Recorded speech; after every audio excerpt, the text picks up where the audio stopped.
नमस्कार दोस्तों, स्वागत है आप लोगों का आज की वीडियो में। आज हम लोग डिस्कस करेंगे इंडियन नेशनल कांग्रेस के बारे में, जो कि इंडिया की सबसे ओल्डेस्ट पॉलिटिकल पार्टी है।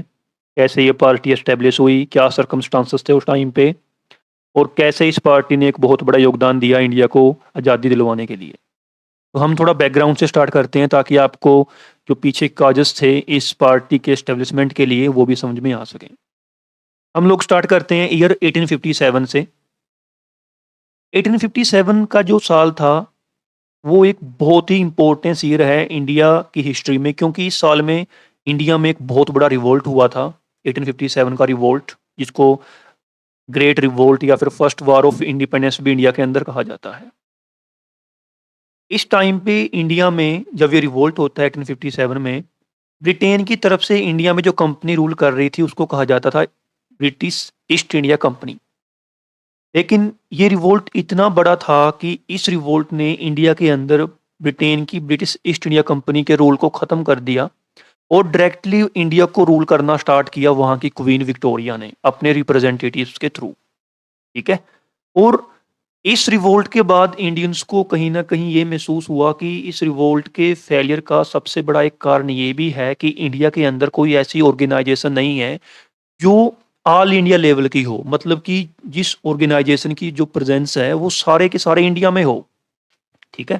क्योंकि जो ये रिवोल्ट था 1857 का, ये मोस्टली नॉर्थ इंडिया में ही एक्टिव था। मोस्टली आप लोग स्लाइड पे देख पा रहे होंगे, जो आपको डार्क सर्कल्स में मिल रहे हैं, ये यहाँ पर ही ज़्यादातर रिवोल्ट एक्टिव था। ठीक है। तो उनको फील हुआ कि ये रिवोल्ट के फेलियर का सबसे बड़ा कारण ये है कि इंडिया के अंदर एक पैन इंडिया लेवल की कोई ऑर्गेनाइजेशन नहीं है। तो इसके बाद इंडिया में काफ़ी सारी ऑर्गेनाइजेशन बनी। वो स्टार्टिंग में इस पॉइंट को लेकर बनी थी कि ये ऑल इंडिया लेवल की हैं और जो ये बिगर इशू है इंडिया के अंदर उनको सुलझाने के लिए काम करेंगी। लेकिन जो ऑर्गेनाइजेशन बनी वो अपने लोकल इश्यूज में ही उलझ के रह गई। जैसे कि आप लोग एग्जांपल ले सकते हो यहाँ पर आम आदमी पार्टी का। आम आदमी पार्टी बनी थी कि ऑल इंडिया लेवल पे करप्शन को ख़त्म करने के लिए या फिर ऑल इंडिया लेवल पे सुधार लाने के लिए, रिफॉर्म्स लाने के लिए इंडिया के अंदर। लेकिन वो कुछ स्टेट्स में ही सीमित होकर रह गई, कुछ रीजनल इश्यूज में फंस कर ही वो पार्टी रह गई है। ऐसे ही वहाँ पर भी काफ़ी सारी ऑर्गेनाइजेशन बनी थी लेकिन वो पैन इंडिया लेवल की नहीं बन पाई। उसके बाद फर्स्ट ऑर्गेनाइजेशन जो थी पैन इंडिया लेवल की वो थी कांग्रेस, जो एस्टेब्लिश हुई थी 1885 में, जिसको एक रिटायर्ड सिविल सर्वेंट थे ब्रिटिश, एओ ह्यूम, उन्होंने एस्टेब्लिश किया था। और फर्स्ट टाइम जो इसका अधिवेशन हुआ था या फिर कॉन्फ्रेंस हुई थी उसमें 72 पार्टिसिपेंट्स ने पार्टिसिपेट किया था। ठीक है। और ये ऑर्गेनाइजेशन जो थी धीरे धीरे जाकर कांग्रेस धीरे धीरे जाकर जो है पैन इंडिया लेवल की बनी थी।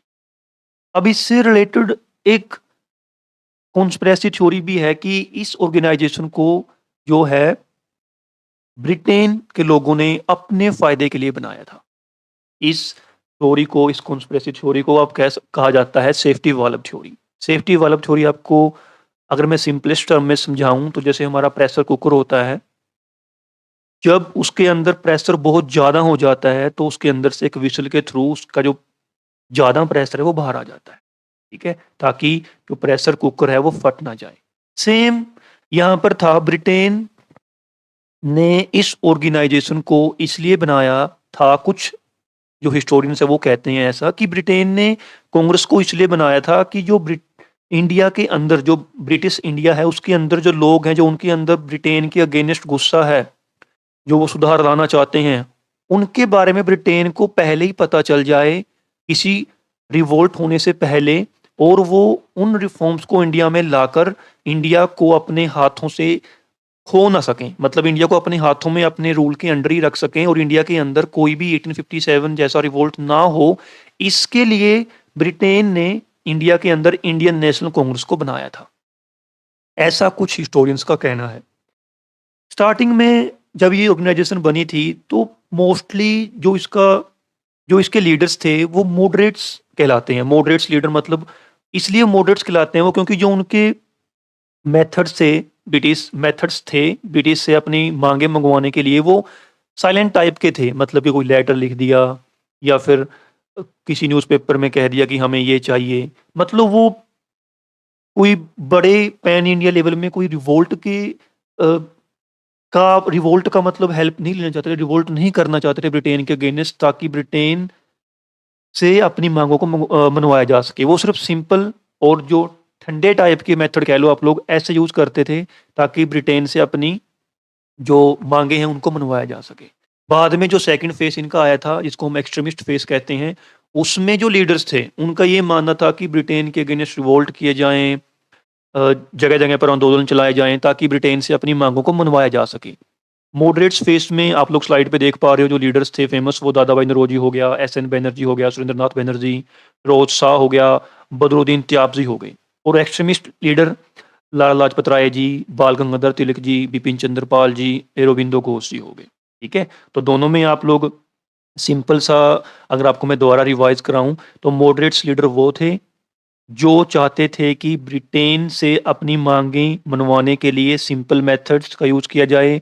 कोई लेटर लिख दिया उनको, प्रार्थना कर दी, या फिर किसी न्यूज़पेपर में अपनी माँग को रख दिया उनके आगे, तो ये मॉडरेट्स थे। स्टार्टिंग में कांग्रेस 1885 से जब एस्टेब्लिश हुई थी और उससे लेकर 1905 तक मॉडरेट्स के कंट्रोल में थी, या फिर मॉडरेट्स फेस ऑफ कांग्रेस आप इसको कह सकते हो। 1905 से ऑनवर्ड्स जो कांग्रेस थी वो एक्सट्रीमिस्ट लीडर के अंडर थी, एक्सट्रीमिस्ट फेस ऑफ कांग्रेस कह सकते हो आप लोग इसको। इसमें जो लीडर्स थे उनका ये मानना था कि ब्रिटेन से अगर अपनी मांगे मनवानी है तो हमें आंदोलन करना पड़ेगा, ब्रिटेन के अगेंस्ट धरने देने पड़ेंगे। एंड ये फेस में इन लोगों की ये सोच थी एक्सट्रीमिस्ट फेस में। ठीक है, तो ये दोनों फेस थे कांग्रेस के, मॉडरेट्स और एक्सट्रीमिस्ट फेस। मॉडरेट्स फेस में स्टार्टिंग में कांग्रेस ने काफ़ी सारी रिफॉर्म्स इंडिया के अंदर आई, कुछ एक्ट इंडिया के अंदर आए, 1892 का हो गया। लेकिन वो जो रिफॉर्म्स मॉडरेट्स के टाइम पे इंडिया के अंदर आई, वो इतनी बड़ी नहीं थी कि उनसे कुछ फ़र्क पड़ता। मतलब ठीक है, वो आए, उनकी जो मेहनत थी उन्होंने उनको उसका उनको फल मिला, लेकिन वो इतने बड़े स्केल का नहीं था। इसलिए बाद में एक्सट्रीमिस्ट ने कहा कि जो आप सब कर रहे हो इससे इंडिया को आज़ादी नहीं मिलेगी। लेकिन मॉडरेट्स स्टार्टिंग में कांग्रेस को हेड कर रहे थे। इसका सबसे बड़ा बेनिफिट ये हुआ कि ब्रिटेन ने कांग्रेस को दबाया नहीं। मतलब कि उस टाइम पे क्या था, आप लोगों ने पढ़ा भी होगा कि अगर कोई भी ऑर्गेनाइजेशन ब्रिटेन के अगेंस्ट जाती थी तो उसको बैन कर दिया जाता था। लेकिन मॉडरेट्स ने ऐसे अपने मेथड चूज किए जिससे ब्रिटेन को कोई भी मौका ही नहीं मिला कि वो कांग्रेस को दबा सकें, और धीरे-धीरे कांग्रेस इतनी बड़ी ऑर्गेनाइजेशन बन गई कि उसको दबाया ही नहीं जा सकता था। तो सबसे बड़ी जो देन है कांग्रेस के अंदर मॉडरेट्स की, वो ये है कि उन्होंने कांग्रेस को बिल्डअप किया, पैन इंडिया लेवल की एक ऑर्गेनाइजेशन बनाया, तो बाद में जाकर इंडिया के अंदर इंडिया की इंडिपेंडेंस के लिए सबसे मेन ऑर्गेनाइजेशन सिद्ध हुई, या पार्टी कह लो आप लोग। ठीक है, तो ये कुछ पॉइंट्स थे इंडियन नेशनल कांग्रेस के बारे में।